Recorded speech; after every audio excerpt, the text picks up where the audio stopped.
40 मुलांना घेऊन जाणारी एक बस विहिरीमध्ये कोसळली.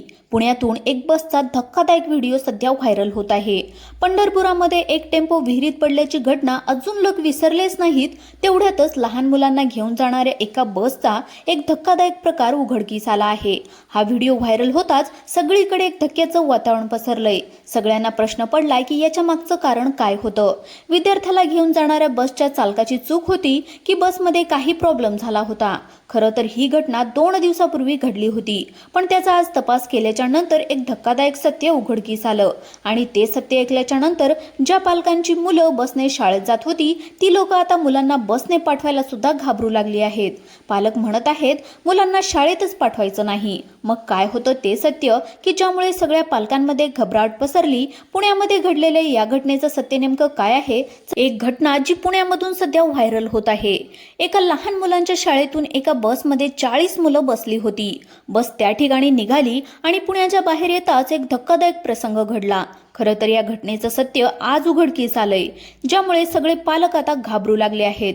मग नेमकी कोणाची? दुपारची वेळ, बेल वाजली, वर्गातून लहान मुलांचं एकच गलकाई येऊ लागला. मुलं आनंदानं आपल्या पाठीवर दप्तराचं ओझं सांभाळत वर्गाबाहेर पडली. चेहऱ्यावर शाळा सुटल्याचा आणि घरी जाण्याचा तोच आनंद. काही मुलं एकमेकांसोबत खाऊ शेअर करत होते, तर काही उद्यांच्या खेळांचे प्लॅन्स करत होते. पुण्याच्या हडपसर सासवड रस्त्यावरील वडकी येथील मोडक इंटरनॅशनल स्कूलचा हा परिसर. मुलं रांगेमध्ये येऊन आपल्या ठरलेल्या स्कूल बसमध्ये बसू लागली. या बसमध्ये 1-2 नव्हे तर 40 मुलं होती. काही पहिलीला, काही दुसरीला, तर काही 5वीला, तर काही थोडीशी मोठी मुलं. बसच्या आत मुलांचा किलबिलाट सुरू झाला. त्याच वेळी बसच्या बाहेर एक वेगळी आणि संशयास्पद हालचाल घडत होती, ज्याच्याकडे कुणाचंच लक्ष नव्हतं. तो चालक बसच्या दिशेने येत होता, पण त्याची चाल नेहमी सारखी नव्हती. त्याचे पाय जमिनीवर पडताना थोडे थरथरत होते. दुरून पाहणाऱ्याला वाटेल की कदाचित उन्हामुळे किंवा थकव्यामुळे तो असा चालत असेल, पण त्याच्या डोळ्यामध्ये एक वेगळीच धुंदी आणि चेहऱ्यावर प्रचंड बेफिक्री दिसत होती. तो माणूस बसच्या केबिनमध्ये चढला. त्याने स्टीअरिंगवर हात ठेवला, गाडी सुरू केली, इंजिनचा आवाज झाला आणि 40 मुलांचा हा प्रवास सुरू झाला. सुरुवातीला सगळं काही शांत, पण जशी बस मुख्य रस्त्याला लागली तशी ड्रायव्हरची हालचाल अधिकच विचित्र होऊ लागली. बस तर पुढे जात होती, पण चालकाच्या मनामध्ये नेमकं काय चाललं होतं आणि प्रवासाच्या पहिल्या 5 मिनिटांमध्ये असं काय घडलं की ज्यामुळे मुलाच्या आनंदाचे रूपांतर भीतीमध्ये करायला सुरुवात केली. 2 दिवसापूर्वी ही घटना घडत होती, पण तिचे पडसाद आज उमटत होते. आज कोणताही पालक बसमध्ये मुलांना बसवायला देखील घाबरू लागला आहे. मग काय होतं त्याचं कारण? बस आता हडपसर सासवड रस्त्याने पुढे धावू लागली होती. बाहेर गाड्यांची वर्दळ होती. बसच्या आतमध्ये मुलं खिडकीमधून बाहेरची दृश्य पाहत गप्पा मारत बसली होती. काही मुलं खिडकीतून येणाऱ्या वाऱ्याचा आनंद घेत होती. पण अचानक रस्त्याहून जात असतानाच मध्येच एक मोटरसायकलवाला या बसच्या अगदी समोर आडवा गेला. खरं तर अशा मोठ्या रस्त्यावर हे नेहमीच घडत असतं. एका अनुभवी चालकाने अशा वेळेस डोकं शांत ठेवून ब्रेक दाबणं किंवा गाडी बाजूला घेणं अपेक्षित असतं. पण या मोटरसायकलवाल्याने आडवं जाताच तो बस चालक अगदी चिलबिल झाला. त्याच्या स्वतःवरचा ताबा सुटल्यासारखा तो वागू लागला. त्याने अचानक स्टेअरिंगवर हात मारला आणि तो स्वतः ताबा सुटल्यासारखा वागू लागला. त्याने अचानक स्टेअरिंगवर हात मारला, जोराने ब्रेक दाबला आणि यामुळे बसमधली मुलं देखील चिलबिल झाली. काही मुलांची दप्तर खाली पडली. काही मुलं काही क्षणासाठी शांत झाली. त्यांना वाटलं की बाहेर कुठेतरी मोठं संकट आलंय, पण खरा धोका तर बसच्या आतमध्येच होता. त्या मोटरसायकलवाल्याला ओव्हरटेक करण्याच्या नादात ड्रायव्हरने अचानक बसचा वेग वाढवला. ड्रायव्हरचा गाडी चालवण्याचा त्याचा वेग आता सामान्य राहिला नव्हता. तो कधी अचानक डावीकडे वळवायचा तर कधी उजवीकडे. रस्ता मोठा होता, पण त्याची बस नागमोडी वळण घेत पुढे जात होती. मागे बसलेले विद्यार्थी एकमेकांचे हात घट्ट पकडू लागले होते. चालकाच्या या विचित्र वागण्यामुळे बसच्या आतल्या वातावरणाची शांतता आता एका अज्ञात भीतीमध्ये बदलू लागली होती. गाडीचा वेग सतत बदलत होता. चालकाचं स्टेअरिंगवरचं नियंत्रण सुटू लागलं होतं. पण या धावत्या बसच्या आतमध्ये मुलांची नेमकी काय अवस्था झाली होती? त्यांनी पुढे काय पाहिलं? चला पाहूया सविस्तर माहिती. गाडीचा वेग आता प्रचंड वाढला होता. आता रस्त्यावरून जाणाऱ्या वाहन चालकांनाही समजून चुकलं होतं की या स्कूल बसमध्ये काहीतरी गडबड आहे. कारण की 2 व्हीलर चालकांनी बसच्या बाजूला येऊन ड्रायव्हरला इशारा करण्याचा प्रयत्न केला.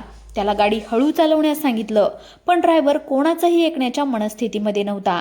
त्याचे डोळे लाल झाले होते. तो फक्त समोरच्या रस्त्याकडे पाहून गाडी सुसाट पळवत होता. बसच्या आतमध्ये मुलांच्या मनात प्रचंड घबराहट पसरली होती.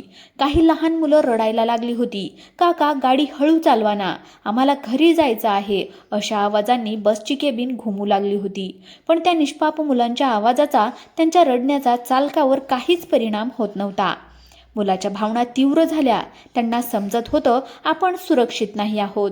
काही मोठ्या मुलांनी चालकाच्या केबिनच्या दिशेने जाऊन त्याला थांबण्याचा देखील प्रयत्न केला होता. पण गाडी हेलकावे खात होती की कोणाला जागून हालणं देखील शक्य होत नव्हतं. बसमधील प्रत्येक सेकंद आता एखाद्या युगासारखा वाटत होता. चालकाची ही चिलबिल अवस्था, गाडीचा तो भयानक वेग यामुळे बसमधील काही मुलांची देवाचा धावा करायला सुरुवात केली. प्रत्येकाला आता आपल्या आईबाबांची आठवण येऊ लागली.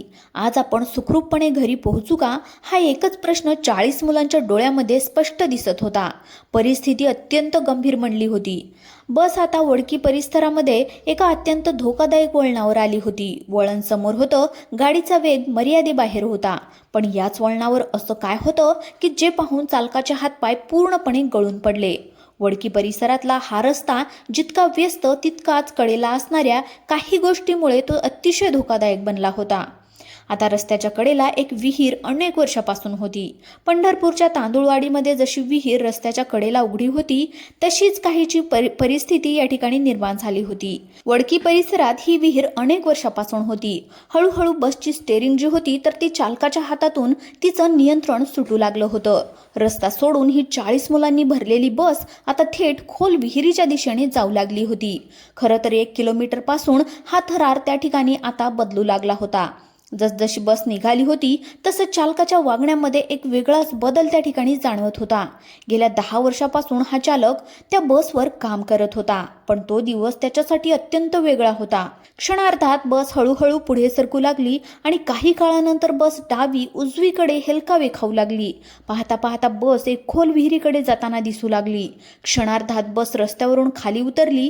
बसमधील मुलांनी जेव्हा खिडकीतून समोर पाहू लागले, जे मुलं समोर बसले होते त्यांना दिसलं की पुढे विहीर आहे आणि विहिरीच्याच बाजूला ती बस हळूहळू जाऊ लागली होती. आता मुलांनी विहीर असं म्हणताच अगदी बसमध्ये प्रचंड किंकाळ्या येऊ लागल्या. मुलांच्या काळजाचा ठोका चुकला.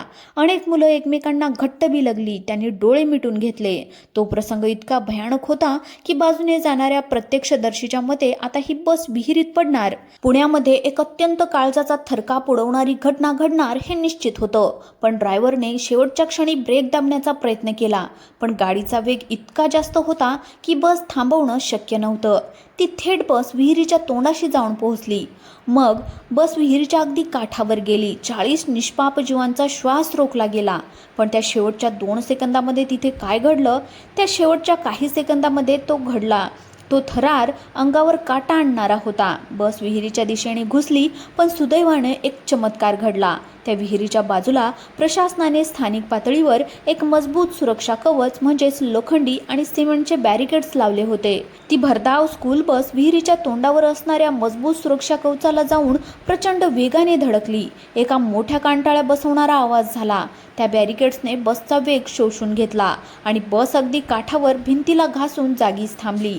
आता खरं तर धक्का याच्यानंतर लोकांना बसला. आता हे अपघात झाला, लोक धावत पळत आले. आता लोकांना वाटलं ब्रेक फेल झाले असतील, पण खरा धक्का तेव्हा बसला जेव्हा चालकाला पकडलं, त्याला खाली उतरवलं तर तो बस चालक अगदी मद्यधुंद अवस्थेमध्ये होता. त्याने इतकी दारू पिली होती की त्याला स्वतः कुठे उभे राहावे हे सुद्धा समजत नव्हतं.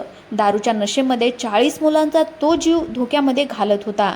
पंढरपूरची घटना ताजी असताना शाळा प्रशासनाने अजून का जागे झाले नाही?